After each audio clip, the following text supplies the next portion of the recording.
welcome to my channel. If you're new here especially, I hope you enjoy this video. I'm doing another one of my chat discussion type videos on female protagonists in the YA genre, and more specifically how the double standards play and what our criticizing does to this.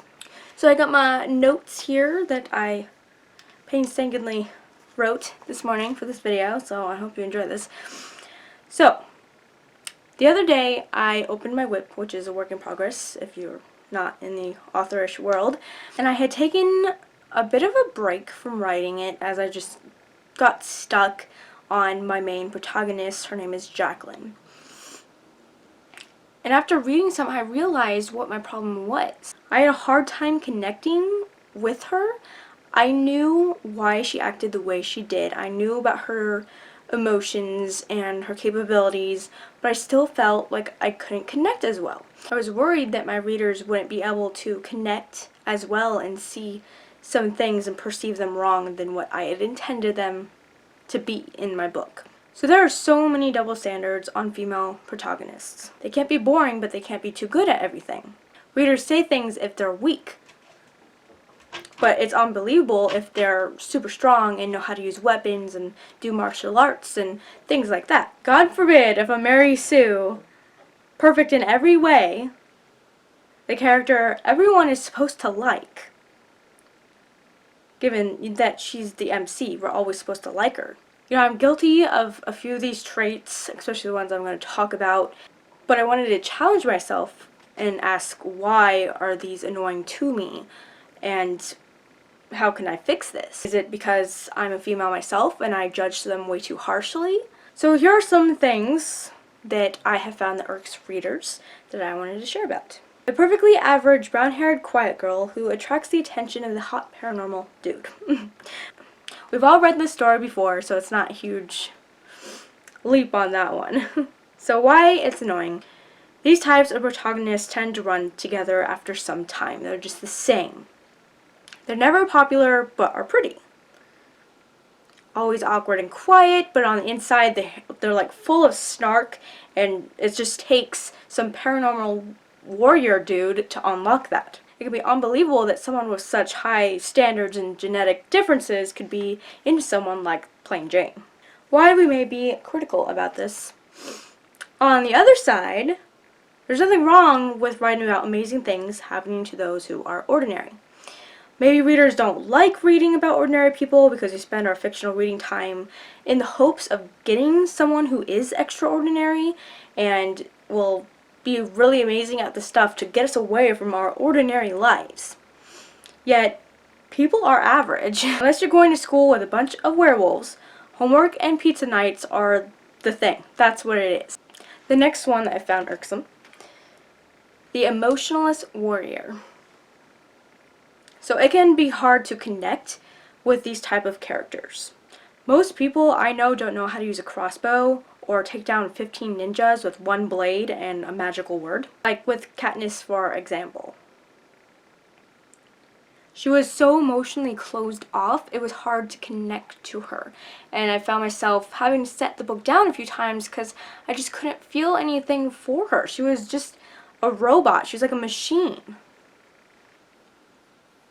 And that machine was being pushed forward because of the plot. Why we are so critical.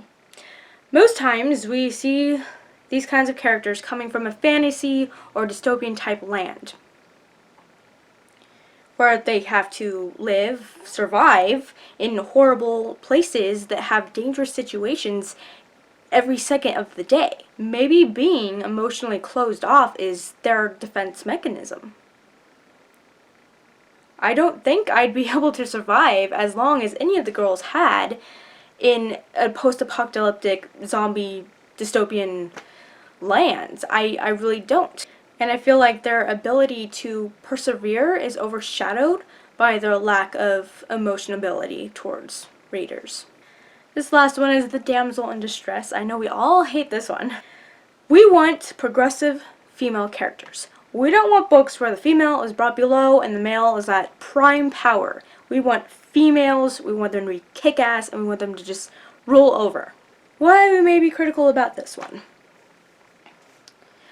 This one gets hard because in paranormal and fantasy, if you're with a paranormal warrior dude, then he's probably going to have the upper hand if you get kidnapped by a bunch of evil monkey people.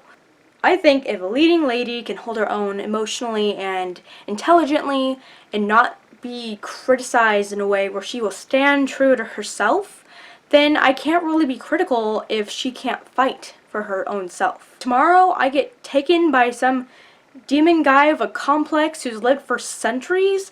There's no way I'm going to be able to fight. It's just not realistic, and a huge part of these books is they bring in a bit of a realism into it, and we can't expect our female characters who have never fought a fly in their day to suddenly take down these evil people. It's just not realistic, and we criticize them so much for that. I'd still be annoyed by these tropes. I will be honest, they're annoying, and there's a lot more than this that I am talking about. I've listed like 15 other ideas, but we don't need a long video. I'm not here to say a character is good or bad. I'm just here to point out the double standards that we put on female protagonists in the YA genre. I'm merely pointing out that some standards need to be talked about or deserve more evaluation. I also know there's a lot of double standards placed on the men of the YA. I can totally make another video if you really want that and if you enjoyed this one.